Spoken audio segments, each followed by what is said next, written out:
আসসালাম।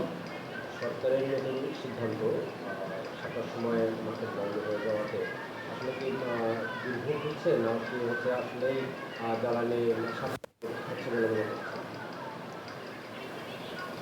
যেহেতু জ্বালানি সংকট, বিদ্যুৎ এবং জ্বালানির অভাব চলছে, সরকার সরকার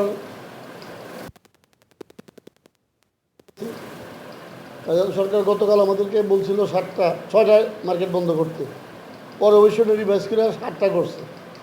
আমরা গতকাল 7টায় মার্কেট বন্ধ করছি এবং বিদ্যুৎ বন্ধ করে দিয়েছি।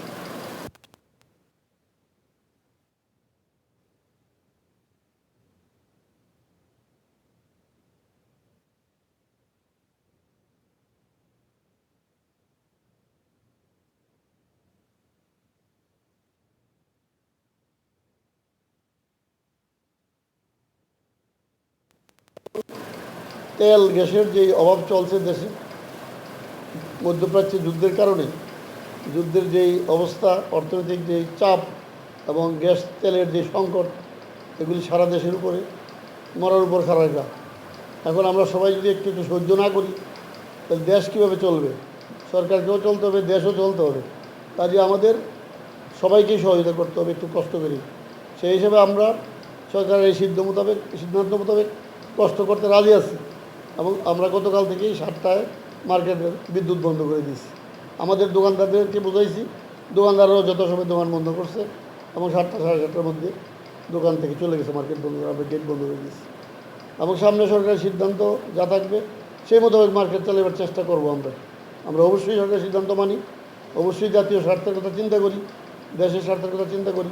মাত্র নতুন সরকার আসছে, এর মধ্যে একটা বড় যুদ্ধ আসছে। যুদ্ধের কারণে সরকারের উপর এবং দেশের উপর বিরাট চাপ পড়ে গেছে।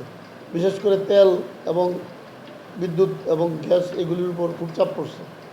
আপনারা ইতিমধ্যেই জানেন যে বিভিন্ন তেল পাম্পে রাত দিন লাইন ধরে তেল নিতে হয় গাড়ির, তারপরেও সবাই পাচ্ছে না, হুন্ডা চালাতে পারতেছে না, 2 লিটার 3 লিটার পাচ্ছে তেল।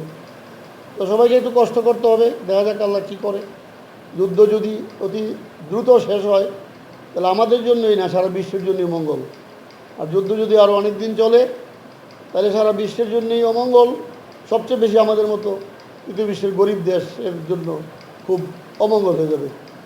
শুধু বিদ্যুৎ না, খাদ্যদ্রব্য থেকে আরম্ভ করে সব কিছুর উপরই এই যুদ্ধের চাপ পড়বে এবং সবাইকে কষ্ট করতে হবে।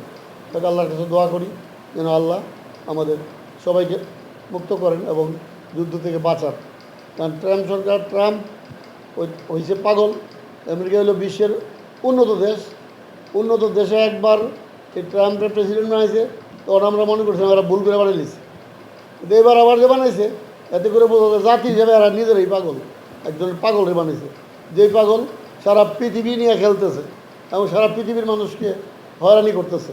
এবং ইউরোপের তারা যারা নাকি আমেরিকার বন্ধু ছিল আজীবন, যেখানে নেটো ছিল এত বড় সংগঠন, নেটো ভেঙে যাচ্ছে, ট্রাম্প নেটো ছেড়ে চলে যাচ্ছে এবং ইংল্যান্ড, ফ্রান্স, জার্মানি, ইউরোপের তারাও আমেরিকার পক্ষে এই ইরান যুদ্ধের ব্যাপারে নাই।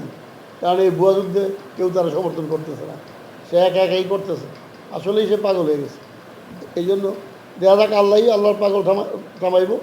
আমরাও আল্লাহর কাছে দোয়া করি যাতে পৃথিবীতে শান্তি আসে, যুদ্ধ শেষ হয় এবং যুদ্ধ আজ ট্রাম্পের পতন হয়। এটাই আমরা চাই, আমরা দোয়া করি। খোদা হাফেজ, ইনশাআল্লাহ।